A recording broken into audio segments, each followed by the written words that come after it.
I'm going to be talking about preventing TTP relapses, signs, symptoms, and what to do. And I'm really hoping this is just going to be a recap for everyone and that you sort of have this anyway, or this has been explained to you at some point. But it's always good to have a refresher about what to do and who to call and give you a bit of confidence in knowing that you can do what you're doing or what you think to do is the right thing. Um, First of all, I just want to outline the difference between a clinical relapse in TTP versus elective treatment. So the coming to your clinic every 3 months, every 6 months, however often you come, is really important so we can monitor your ADAMTS 13 and also so we know how you are clinically. But the ADAMTS 13 monitoring enables us to watch the trend of the ADAMTS, and if it starts to come down and once it gets to a certain level, and that can be different for everyone, and I'll go into that a little bit more later, then we can give you elective treatment before you have a clinical relapse. So, and that elective treatment is quite often rituximab. It's an anti-CD20. There's also obinutuzumab, and that's given when the ADAMTS, we can watch the ADAMTS fall, and once it reaches a certain level but safe, so that's normally around 15-20%. We do treat people at a higher level. Sometimes the ADAMTS gets lower, but 15-20% is still a safe level. Then we give the elective rituximab or whatever anti-CD20 or whatever elective treatment that you're having and get the ADAMTS back up. So people might need rituximab every year. Some people might be on a sort of 3-year pattern, 18 months. Some people never need it again after their initial presentation. But that is not what we would call a relapse. That's not taking you back to where you were during your, acute admission when you were first diagnosed. That's elective treatment. It's your ADAMTS 13 is coming down and we're giving you treatment before you relapse. A clinical relapse is an emergency, much like your initial presentation, and it usually involves at the very end of the ADAMTS 13 coming down when it's undetectable. That's when your platelets then drop because they're forming the clumps. And that's when you can get more of the symptoms, more of the acute symptoms that you got when you first had your initial presentation. And that's what we're trying to avoid with the elective rituximab and the elective treatment. And that's when you'll be admitted to hospital potentially. And that's when the treatment sort of reverts back to the more acute phase. So it could be you're started on capillary injections or plasma exchanges. So just with the sort of keeping that in mind, if you need annual rituximab, I understand the worry behind it, and it is worrying. I understand when the ADAMTS is falling down, but we're treating you before there's a clinical relapse. So it's elective treatment to prevent clinical relapse. So I'm going to talk a little bit about elective treatment, the signs and symptoms, and how we monitor that. And then there'll be a little bit about, if it's a clinical relapse, which is more towards the end if the ADAMTS is lower, undetectable, and when there are other more things happening like the platelets dropping. So what can I do as a patient? The most important thing that we all would like to stress who work with you are attend clinic appointments when required to have your regular ADAMTS 13 monitoring. This will be patient dependent. Some people are on annual follow-up, some people are on 3-monthly follow-up. It's important not to compare yourself to other people with TTP, other patients, and what they're doing. You need to focus on the conversations you're having with your clinician and based on your pattern, because everyone's different, what's required for you. And it can range, but the majority of people are on sort of more, 3-monthly, 6-monthly follow-up. And then off the back of that, attend to the elective treatment when it's booked. So if your ADAMS has fallen to a level where you come to an agreement with your clinician that it's the right time for the elective treatment, and that will go off what your ADAMS 13 is, but also how you were feeling. So communication is so important. If you are feeling a little, a little bit more tired, a little bit more fatigued, or maybe you're forgetting things, but you just think, oh, they're just minor symptoms, that coupled with, the ADAMS reducing can mean that you'll get treated at a slightly different level. So please always talk to us, talk to your clinicians, talk to the doctors about how you're feeling. Your clinic appointments are not just about a number. They are not just about your ADAMS 13. They're about how you are feeling, how you are doing. And it's all sort of a holistic approach to treating your TTP and making sure that we give the treatment at the right time. It's an autoimmune condition, so there's nothing you have done. I hope you all know this, but you can't catch it, you can't pass it on. It is something that happens. Autoimmune conditions are not rare. There's a long list of them, and a lot of the population have various types of them, sort of lupus, rheumatoid arthritis, type 1 diabetes. There's lots of autoimmune conditions, and they just happen out of the blue. Your immune system attacks the wrong part. It attacks a part of yourself. But TTP is a rare autoimmune condition, but so there's nothing you've done. Equally, if you have congenital TTP, so you're born without producing the ADAMS 13, you're born with it, so there's nothing you can do and that you've done to bring it on or anything like that. So it's the same with your monitoring. There's not really a lot you can do outside of sort of attending your appointments, getting your blood tested, and checking in with how you're feeling. You need to have your TTP team's contact details and the out of hours number in an accessible place. We give out cards at UCLH. We recommend that you take a photo of it almost straight away, because the cards sort of can be in a purse that isn't with you, or in a jean pocket. And then also save the numbers in your phone and give the numbers to friends and family. So it's not just you taking ownership of, who to call, when to call. Let people that you live with, or, your neighbor or someone else know, oh, if I say I need help, I need that, then these are the numbers to call. So you don't have to shoulder the responsibility of your own health. You can share the load a bit with your loved ones.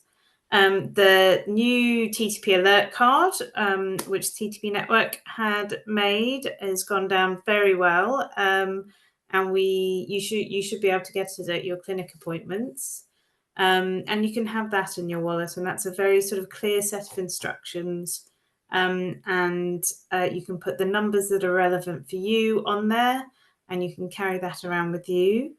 And have a low threshold for contacting your centre. So never feel silly for calling us.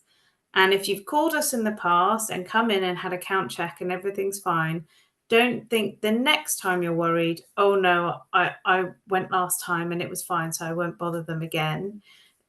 We always want to hear from you. It's not a problem to arrange for a quick blood test. It's very simple. It's why you've got the numbers.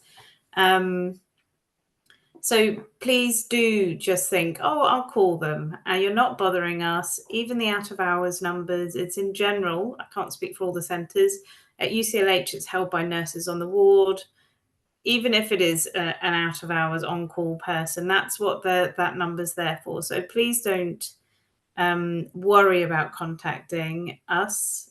We'd rather hear from you and just rule out anything and say, no, it's fine, whatever it wasn't TTP. And that's fine. And that's what happens more often than not. So even if that is what happens when you call, that is what happens when most people call. And that's the best outcome. It doesn't mean you shouldn't call again the next time you're feeling worried. We do always want to know. So I mentioned having the numbers. You should be given a card with it at your clinic appointments. If you don't know the numbers, you can ask for it at your next clinic appointment. But the TTP network has a very helpful page that has the specialist centre maps there, which the website's on there. I mean the link, but I assume you can just go to the TTP network and I've done our hospital here, but you just hover over the pin where your local centre is, and it will have the numbers or the out of hours numbers or how to access them.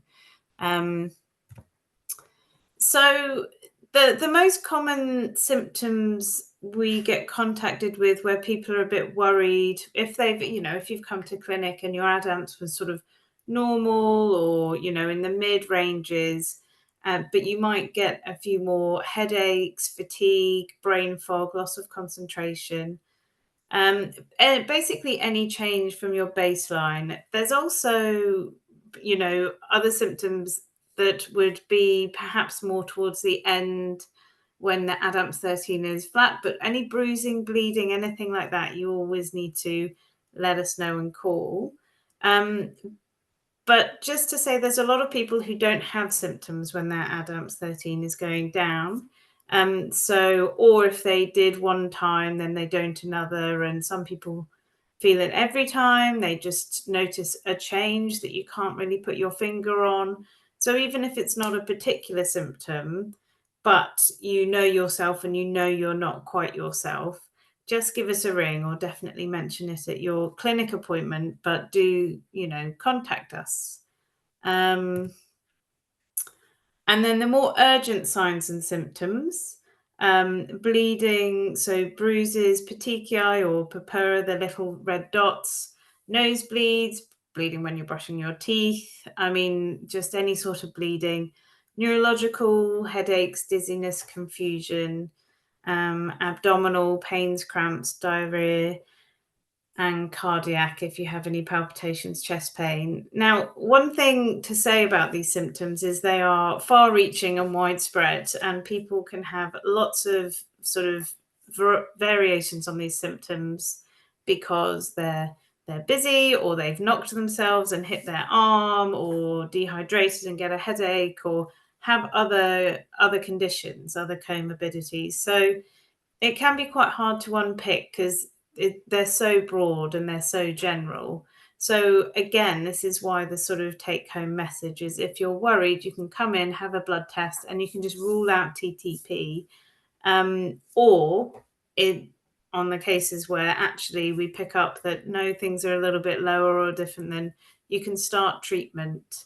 And the sooner we can pick things up, the kind of more elective and less invasive the treatment needs to be. So the elective treatment is all done as an outpatient.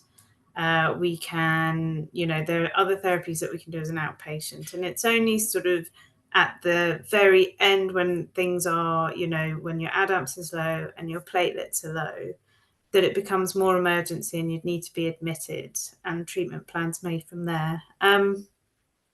As Joe said at the beginning, going through these list of symptoms, some of you might have had all or some, or not remember your acute TTP diagnosis. So if any of this is upsetting or bringing things back that you can just, shut down, think about something else, and come back to it another day. So we want you to go back to how you were before, your baseline, if possible. Some people have ongoing symptoms from their acute TTP episode, but as much as possible, we want people to just live their life. So travel's a big part of that for some people.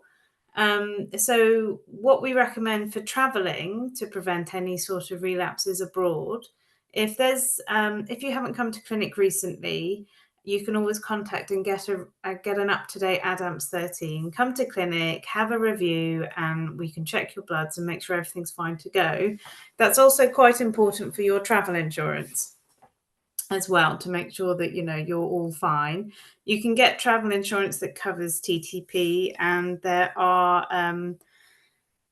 links to the comparison websites that can show you where to go. There's the travel website, which is linked to on the TTP network, which has lots of information. There's lots of letters in different languages on the TTP network. So make sure if you're going to Spain, get a letter in Spanish, and it sort of has what's on your alert card. I have TTP, I need an urgent FBC, do not give me platelets. And then if you're going for longer, if you are worried, you can also have a little Google before you go. Look at sort of where you could get a blood count done compared to where you're staying.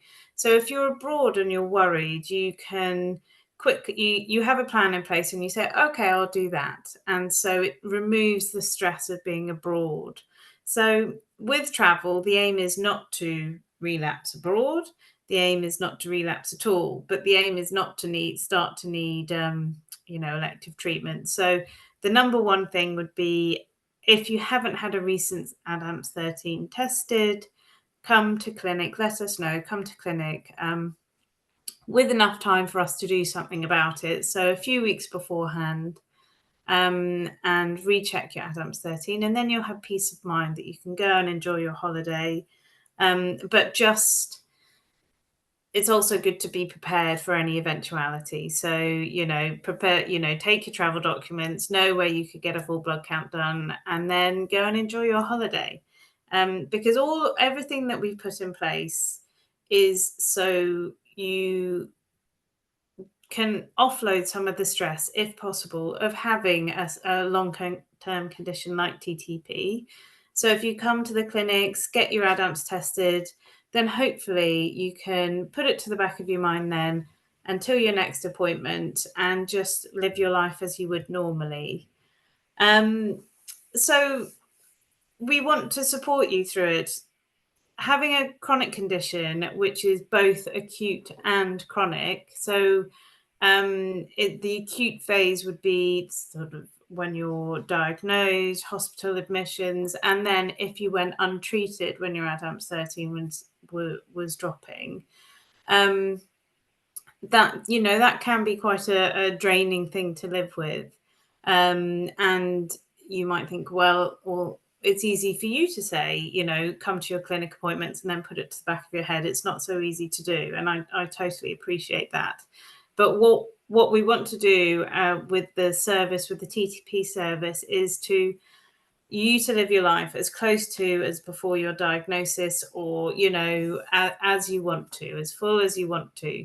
So talk to your clinicians, talk to your nurses about what, if there's anything about TTP that's worrying you, if there's anything about your care that you would like to tweak in some way, then we can always try and work around. Access the clinical psychologist. It's an incredible service that, not many, disease groups have a dedicated psychologist who knows the disease or the what they have. So it really is a good service to access. And use support groups if they are useful to you. So everyone here is clearly part of the TTP network, but also access your local support groups. If you don't have one that you're aware of, speak to your nurses. That might be something that, if not, you might be the person who is the next in the line who's asked, and so you're the one that triggers it getting set up if there isn't a support group. And then also friends and family. Signpost them to TTP resources. There's the overview and treatment on YouTube. There's loads of things on YouTube. There's ones that UCLH did, the TTP network has, about signs and symptoms and treatments. There's the TTP booklets and TTP network website. So when you're sort of monitoring yourself for signs of relapse, or putting your next sort of clinic date in the diary, talk to your loved ones, talk to the people who are closest to you, say, these are the things I should be looking out for. If you notice any of these in me, that's something. Will you let me know if you notice I'm getting a bit more forgetful, or sort of not concentrating, and or notice a few more bruises popping up, or anything like that. So you can try and sort of share the stress of monitoring your own health. So you can share it with your nurses, coming for the clinic appointments, the doctors, the psychologist, those around you. And so you don't just feel like it's you looking after your health. And that can be quite a heavy kind of burden alongside having a diagnosis like TTP. So anything you can do to alleviate that in any way, do try and do, and it's not there's lots of resources that you don't have to sit down and explain TTP to people because it's, complicated. And also you might not want to go through all the signs and symptoms. So by signposting them to different things, they can do their own research. They can be involved as well. I think that's it. Hopefully it was a recap rather than anything new. My main thing that I really wanted to get across is that come for your ADAPS testing, and if you do need regular elective treatment, just to if you're thinking that it's a relapse all the time, just to maybe try and shift it into, or the wording into, elective treatment. And that is less frightening and less sort of triggering about, the initial presentation.